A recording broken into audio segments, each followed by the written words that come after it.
Going on, guys? It's your boy Sydney. Now, I've got an interesting article here from a lovely lady called Corinne Barraclough. She is a men's rights advocate, and she wrote this article for KidSpot in June 2017, and I've put the link in the description below, as well as that subscribe button if you haven't already. You know you want to. Why aren't we talking about abusive mums?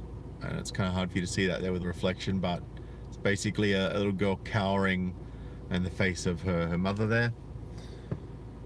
Abusive mothers are a very real problem, and we have to start talking about it to be able to help.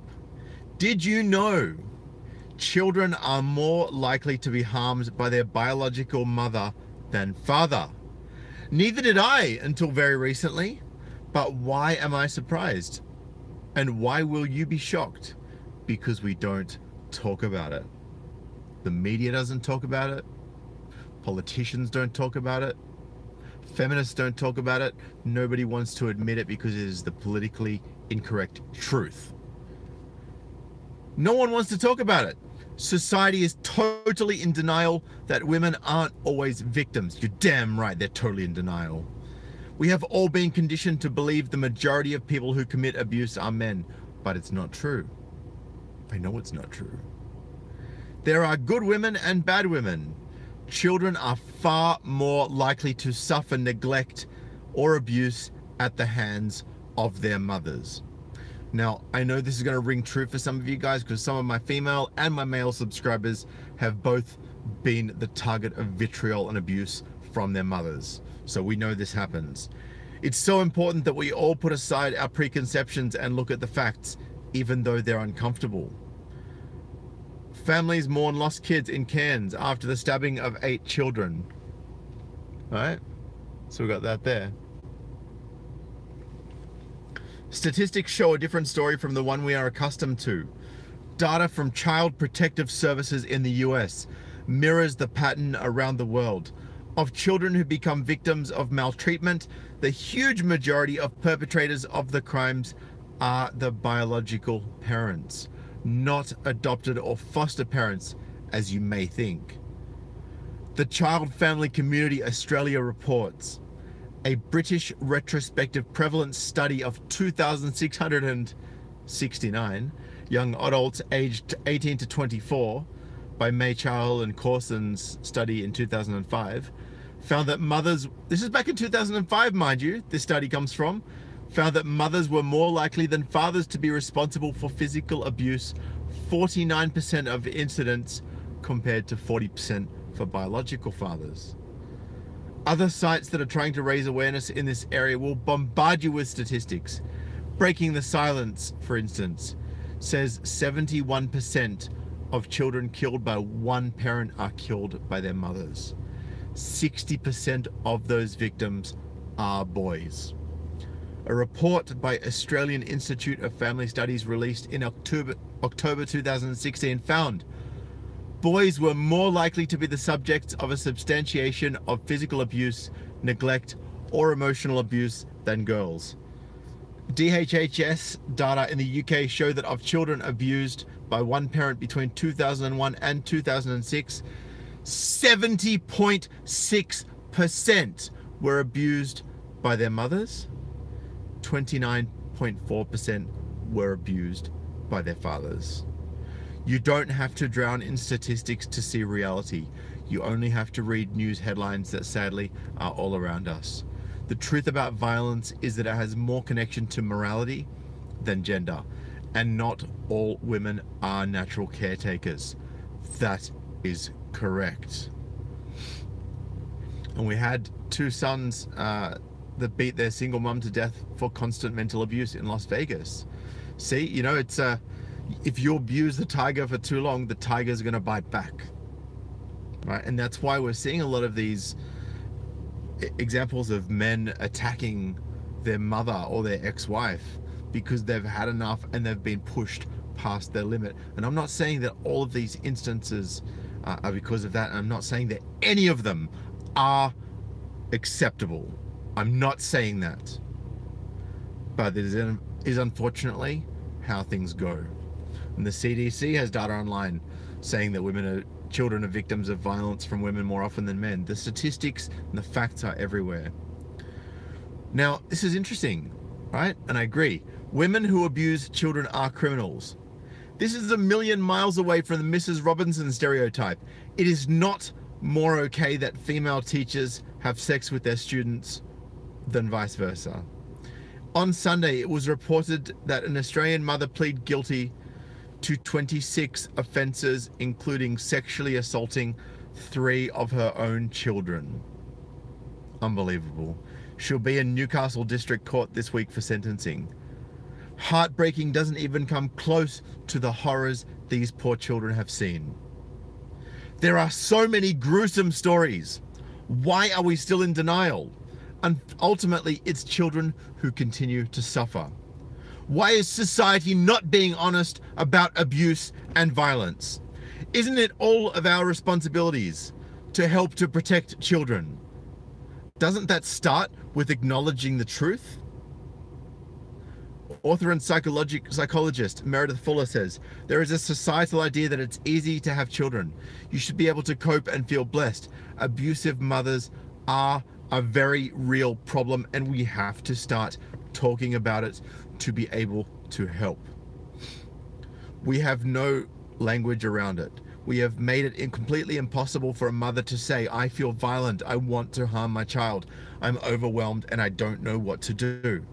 Mothers lash out because they're frustrated, angry, and feel despair. They want the noise to stop, the pain to stop, and they don't know what to do. We are in denial, and it's harming children. We've created a culture where children can stand with their hands on their hips and say to their parent, you're not allowed to touch me, you can't hit me. Parents feel powerless, they can't cope, and we see the result of that. But we're not willing to talk about what we can do to help before it gets to breaking point. Now, I would posit that another thing in here was said, we've made it completely impossible for a mother to say, I feel violent, I want to harm my child, I'm overwhelmed and I don't know what to do. Well, one thing you could do is get the father more involved. One thing you could do is let the dad see their kids. If you are in fact alienating your children from their father by way of actively making sure they can't see them. That's one thing you could do to alleviate the stress and create better adjusted kids that are going to be easier to manage. All right? So I guess that, look, what Corinne has said in this article very much mirrors how I feel about things. I would say that fathers are far more likely to be paternally protective of their offspring and their children, right, than women, in the instance that both of them are under emotional stress from struggling with parenthood, right? Women are more likely to lash out than men are, right? I'm not saying that any of it's acceptable, because it's not. I don't condone any of it, and it is wrong. And I know that any guy, look, I can't speak for women. I don't know what it's like to be a woman, right? But what I can say, that as a guy, right, I think you'll find that any guy who's ever lashed out at their kids will probably feel terrible about it if they were not doing it as a result of some serious mental trauma that has been embedded in them since childhood. We've got some comments here. TSA, yep, got TSA trash. Rosie Batty incident, unfortunately for her son, kicked it off. That's right. The father did kill his son, but I believe there was a lot more to that story. Rosie Batty was named the Australian of the Year, even though I can only imagine that she must have had to put the father through some serious torture for him to go and murder his son that he loved. He definitely was not the custodial parent, and probably because she's pulled the domestic violence card, I would imagine. Just because a man is frustrated and venting that frustration towards a woman, it doesn't mean they're a bad father. And it also doesn't mean that they're a violent individual. It just means that they cannot communicate clearly, and they either can't communicate, or they're not being listened to, or a combination of both. Or the person is exerting control over that man, right? Forcing them to basically just go out of their mind with frustration. And it does happen the other way, but I'm seeing it more and more happening with women controlling the men, especially with the gynocentric laws that we have. And TSA Trash says, regarding that instance I told you before, how the 2 teens murdered their mother. Teens brutally murdered their mother while she slept. This is where things are going. Men are being falsely accused. Men are being falsely accused. Will start killing these women as women vote themselves more free privilege. I think that's what it says. Ned Kelly says, I'm an alienated father, almost 3 years. I haven't seen my little man. His mother's brain is mush. What these women don't realize is that when guys get bigger than their mum by age 14, the women lose their control. This is why women struggle sometimes to be good parents with their kids. Many of these single never had a stable relationship. Mothers have serious psychological issues they need to address. Some of them do, for sure. Some of the fathers do as well, but the fathers, again, less likely to attack and more likely to protect their kids, even if they are going through struggles. And Black Eagle says there's no money in talking about female abusers. That's correct. No money in jailing women. That's correct. No power to be gained by putting women away. That's correct. Sad state of affairs, guys. Sad state of affairs.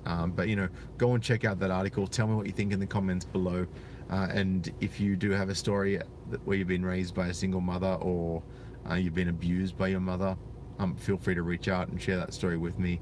Rest assured that all stories will remain completely anonymous. All right, guys, I'm going to bounce for now. Share this with anyone you think needs to see this, especially if you know a guy whose kids have been abused by the mother, or the mother's been abusive, or anything like that. You know, just share this with you. Until next time, peace.